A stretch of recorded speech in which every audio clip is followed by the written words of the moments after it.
Okay, sometimes even the best of us make a mistake from time to time. So I had a custom fat bike frame, which is right behind here, and I ran into a bit of a crank issue. Didn't really take something into account when I was designing the frame, but luckily there's a good solution. So the thing I messed up is I did not account for crank clearance between here and the chainstay. So it should be noted that the Sram GX fat bike cranks have a very narrow Q factor, basically meaning the left to right of the cranks is very narrow, which is good for pedaling, but it does cause some more clearance issues. Sram does have a very detailed fitment guide, which I probably should have sent to the frame builder, which I didn't realize at the time. So they built it on the specifications they had available. So basically I try to run a 4-inch tire size crank. Basically it's just a little narrower as well on a 5-inch tire bike. So that's what I'm running into here. Solution will be to actually install a new crank set. Yeah, just one more look at this. You can see it's very, very close. And under hard pedaling, I'm getting enough flex out of the system to actually cause it. Hard to see. But you can see I get this very close just by flexing it in by my hand. So my solution is to install a new crank.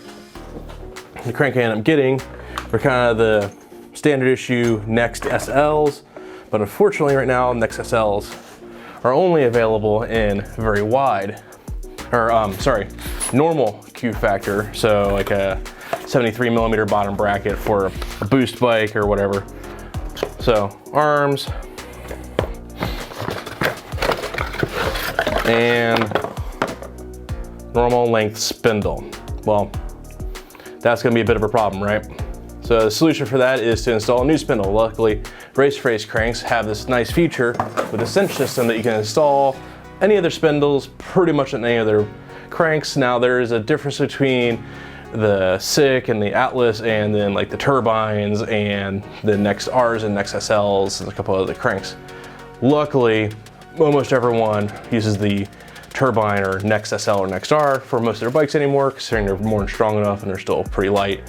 Luckily, which that brings into this, which is a long bent spindle for the race face Next cranks.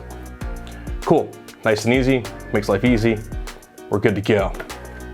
But I need to install that spindle on these cranks. Luckily, Race Face once again has made this process about as easy as it can be. Even on the Next SL cranks, they actually install the caps and the removal screw on both the arms, unlike a lot of the other cranks, which actually only have a cap on this side to tighten it down, but not the actual removal, which is nice. So this process, actually, no, wait. That is actually the cap. So so luckily the spindle kit comes with another cap you put in here. Not the cap, but the spindle removal. You put in here to get it off. We're good to go. Let me get to that. Grab your crank arm, grab your big long 8mm wrench. You put it in there and you crank off that cap.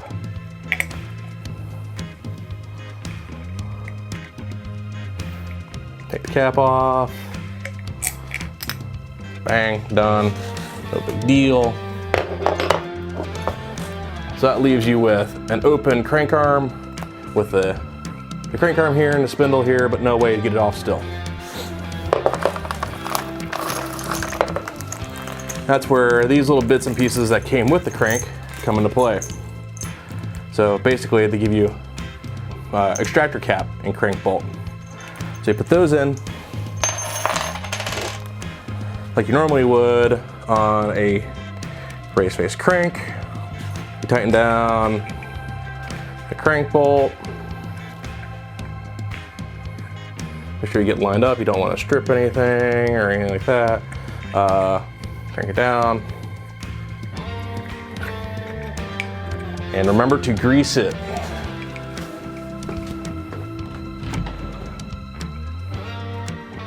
Look, I keep greasing my closet. Yeah, I know, that's strange, right? Grease the spindle here, put it all in the threads, make sure it's all lubed up. Put the extra grease back in the bucket.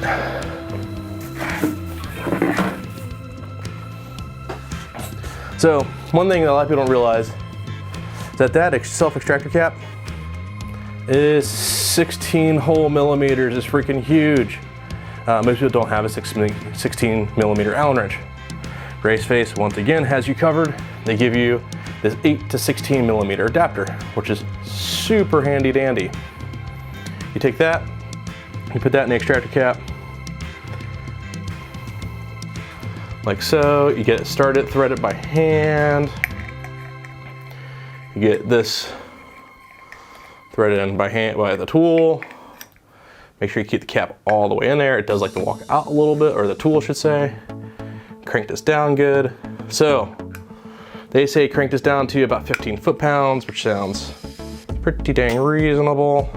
Get that tight. And then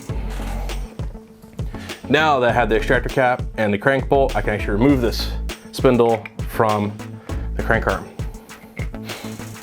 Break it loose, get up against the extraction cap, your Allen key back in. Like I said before, it's best to keep the Allen key as close as you can to the arm. It allows you to get a lot more leverage. You can actually use squeeze force or a couple other forces that you might be able to do. And literally just get in there and crank the bad boy off. Actually, that was pretty loose. I'm glad I'm doing this. That's looser than I would want it to be on my bike. Something to check out for. Make sure you check all the bolts, even the factory installed ones. Never trust the factory, which is sad, but very true, unfortunately.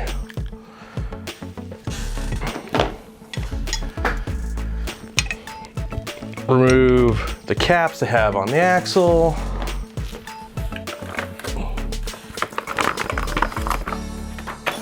Throw those onto the new axle. Exactly what you got them. There's a little O-ring and a cap. What's the O-ring for? Warning. Okay, remove O-ring before installation. That's strange, okay. So, remove O-ring, don't need O-ring. Once again, grease. Grease everywhere, grease in the threads, grease on the spindle interface, grease on the face of the spindle interface, both sides, because you're installing this new. Don't be shy about it. The extra just gets squeezed off.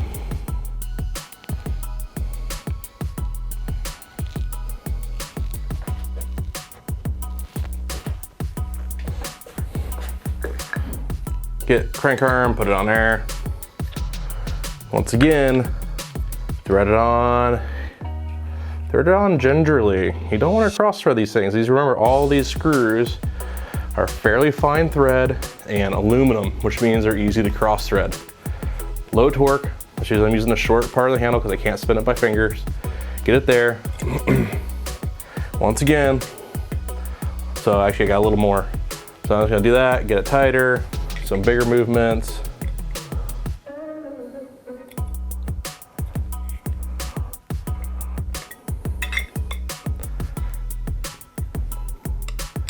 Keep on going.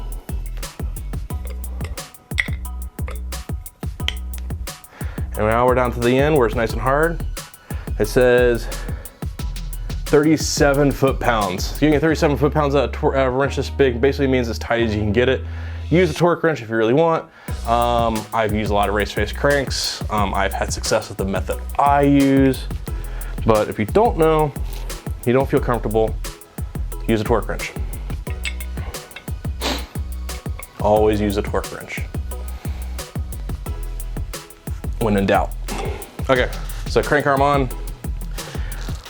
With this setup, so the one, I don't want to say annoying thing about race face cranks, but can be a bit of annoying, is they actually include small spacers to help preload. If you don't have enough preload adjustment, you use the small spacer to get it the rest of the way. On this particular spindle, I need 10 millimeter spacers to actually just space it to fit the bottom bracket standard that I'm using. And yeah, that's pretty much what's going on. I just realized I made a mistake, so I'll go correct that.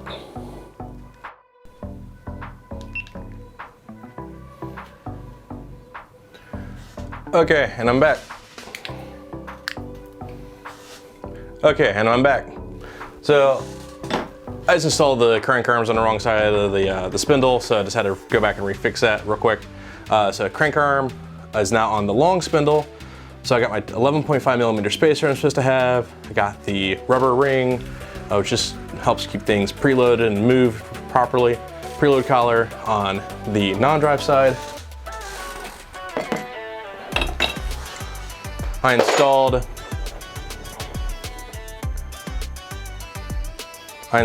my 30-tooth oval ring from One Up, the older one, which actually I really prefer the way these were. I wish they still did this versus the integrated spider version, which is just, to be honest, just not as nice. I don't know what this thing is doing. Oh. Okay, well, my GoPro just shut off, whatever. It won't really matter. So yeah, that's what I'm gonna do. So now basically all I gotta do is install this on this. So let's get to that real quick. You might see me, you'll probably see me turn this off and turn this back on a couple times to see what's going on. What's my GoPro doing? Okay, you probably see me in this video and start this video a couple times as I get through the process. I don't wanna bore you with all the details of this. So basically, I'm gonna take this crank arm off. I'm gonna take these cranks off. I'm gonna put my new cranks on, and then we'll review my new clearance between my chainstay and my crank arms. It should be quite a bit better with these cranks here.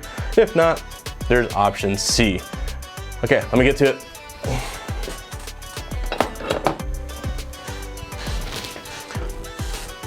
Oh yeah, so now we get to see the notorious dub, how hard it is to get off these crank arms.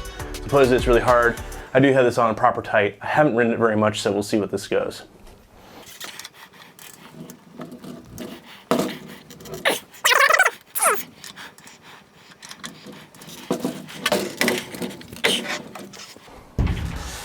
Okay, these things are gonna live to its reputation. I'm gonna stop the video here and I'll get back to you in a couple minutes.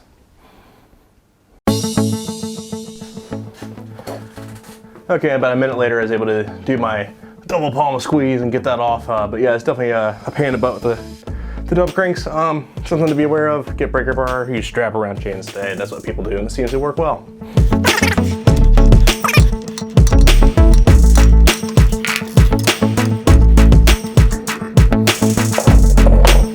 I'm gonna save you the bore seeing all this. Yeah, magically NexSL cranks are on. And the mission's been a success. Got the new NexSL crank arms on, got clearance. I'll show you in a second, but yeah, it's nice. So yeah, basically the point is, if you run against something, just make sure to be prepared. Have options, don't think that someone screwed you over.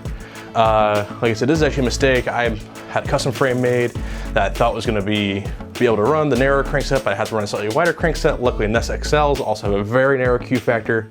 So even going wider, I'm not going super duper wide, I'm just going a little wider than I was, maybe about 5 or 6 millimeters each side, which you'll see here in a second. Let's cut to that real quick.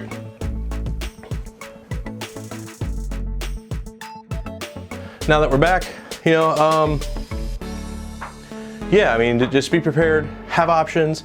Don't worry, it might cost a little bit of money, but you know, you're getting really expensive bikes. You remember, you're working with ultra exotic items here. You're not working with, you know, Honda Civics. You're working with 40-year-old style, or I don't even want to say that. I mean, you're working with highly exotic bicycles, which would be equivalent to highly exotic cars, especially when you're going custom. Maybe like having a custom car made. You're going to have problems. You're gonna have to figure things out. You're gonna have to find solutions.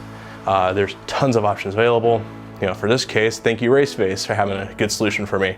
Wasn't able to run the GX cranks, but I was able to run these Raceface cranks and still have a good proper setup.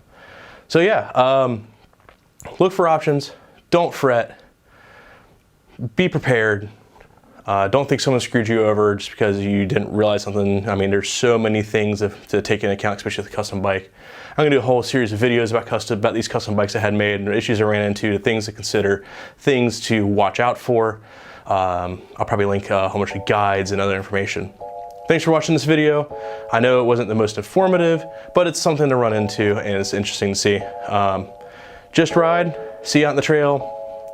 Have a good night.